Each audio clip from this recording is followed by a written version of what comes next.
the Jedi Knights of Star Wars were not simply the figment of George Lucas's most fertile and provocative imagination.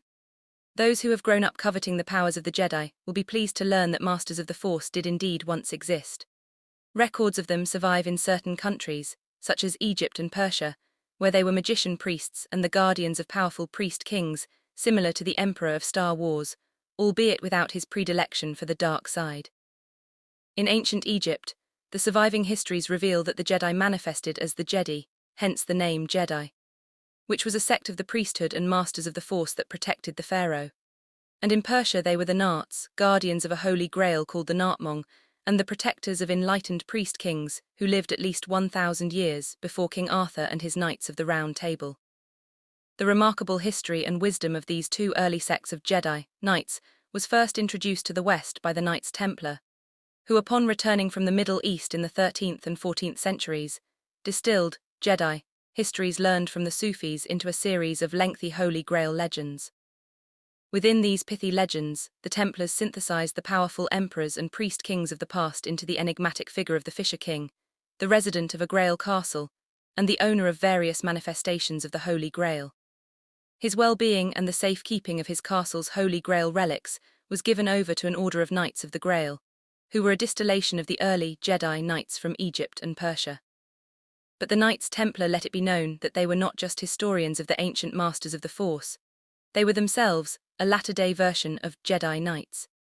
This truth was boldly and authoritatively proclaimed in Parzival by Knight Wolfram von Eschenbach, when he specifically referred to the Fisher King's Holy Grail Knights as Templars. Parzival, as well as other historical references put forth in the Middle Ages regarding the Templars, implied that the Knights had inherited wisdom of the Force that had been passed down to them almost directly from their ancient antecedent Jedi Knights. Thus, from at least one perspective, the formation of the Knights Templar in 1118 CE could be historically entitled the Return of the Jedi. But if this is true, what happened to the Templars? Jedi wisdom, does it still exist? In recorded history, the secrets of the Force of the Jedi Knights were first taught among the Egyptian Djedi or Jedi, who may have received them from a much earlier prehistorical Jedi Knight order, perhaps one from Atlantis. One Jedi priest mentioned in the Egyptians' Westcar papyrus is said to have possessed the key that opened the secret chambers of the sanctuary of Thoth, who many esoteric historians believe was a missionary and master of the Force from Atlantis. Within his sanctuary were books authored by Thoth that covered in detail the physics behind activating and developing the Force through alchemy, the art that Thoth Hermes would eventually become the recognized patron of throughout the world. Through Thoth's alchemy, the esoteric symbol of which is the caduceus, a future Jedi could awaken the normally dormant serpent power, the fiery force at the base of his spine, and then move it upwards to his head where it would culminate in supernatural powers and intuitive Gnostic wisdom. The proof that a Jedi had accomplished this alchemy is intrinsic to his name, which was essentially an honorific title. The Jed of Jedi denoted column, while the root word or sound DJ denoted serpent. Thus, a Jedi was one who had awakened the DJ or serpent at its seat, and then raised it up his or her Jed column, or spine to the head. Those Jedi that succeeded in this inner ascension could potentially become immortal, which is yet another meaning of Jedi. As the serpent force rises up the spine, its alchemical fire of transformation moves within every cell of the body, and raises the frequency of human flesh to that of immortal, pure energy. Because of the spine's association with immortality, the Jed column or pillar became for the Egyptians a symbol of immortality, and they traditionally covered their mummies and sarcophagi with symbolic Jed images in hopes of achieving immortal life in the hereafter. Through raising the inner serpent power, the Jedi acquired an abundance of force which could be used to perform supernatural feats, similar to those associated with Lucas's Jedi. For example, the Jedi of the Westcar papyrus who possessed the key to the secret chambers of Thoth was said to have acquired the power to reattach the severed heads of animals at will. Other Jedi are mentioned in Egyptian history as traversing the scorching Egyptian sands with only their magical staffs, and or becoming powerful magicians in the service of the pharaohs. Some Jedi are found in the service of the pharaoh that Moses and Aaron confronted in order to demand freedom for the Hebrews.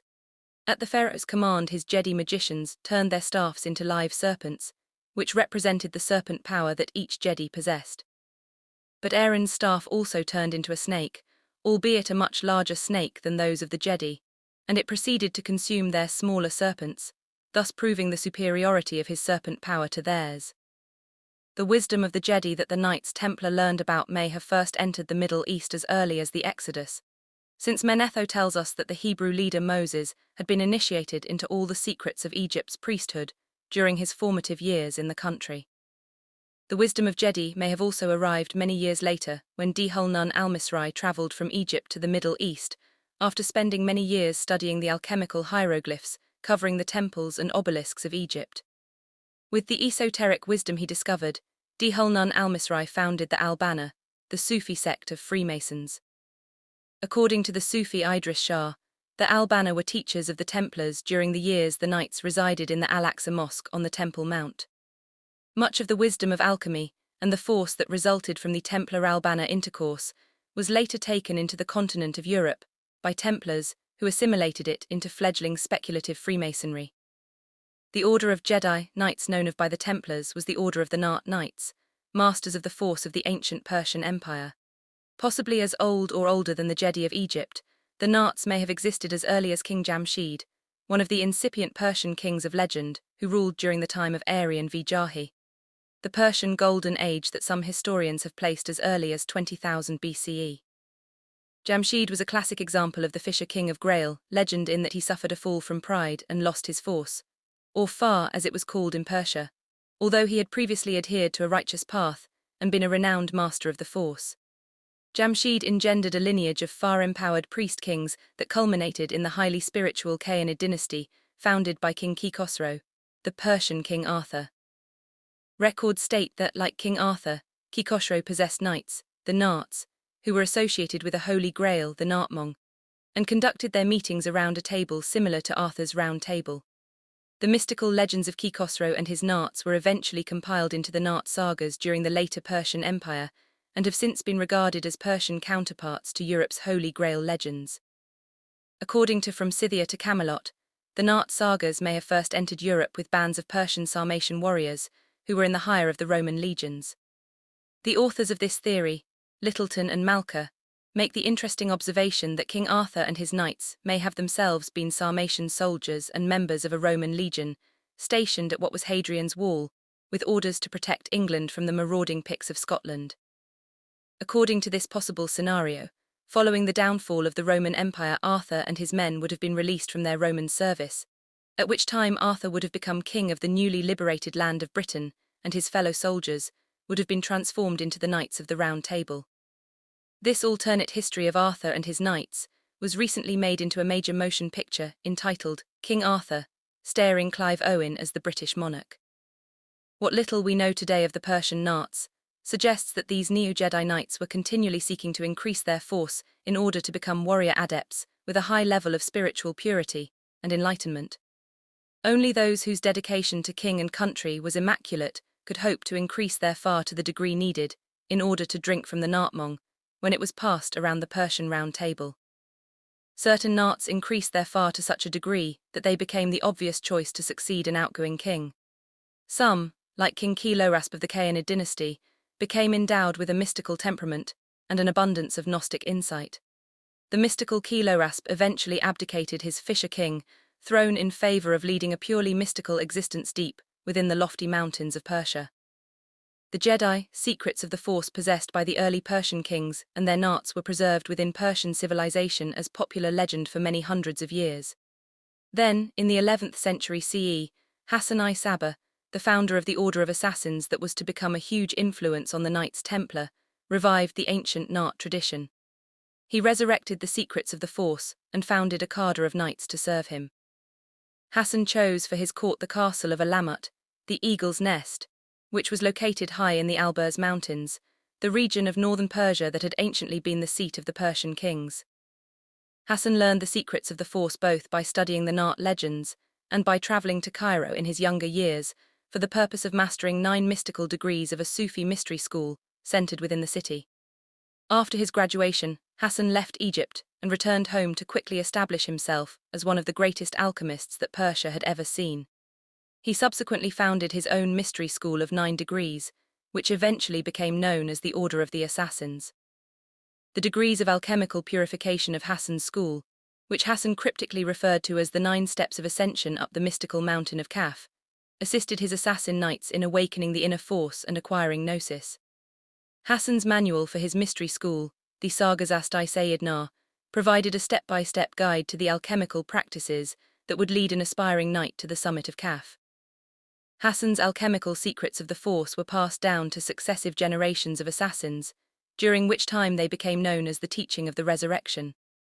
The greatest promoter of these teachings, and a fully enlightened master of the Force in his own right, was the later assassin Grand Master, Rashid al-Din Sinan of Syria.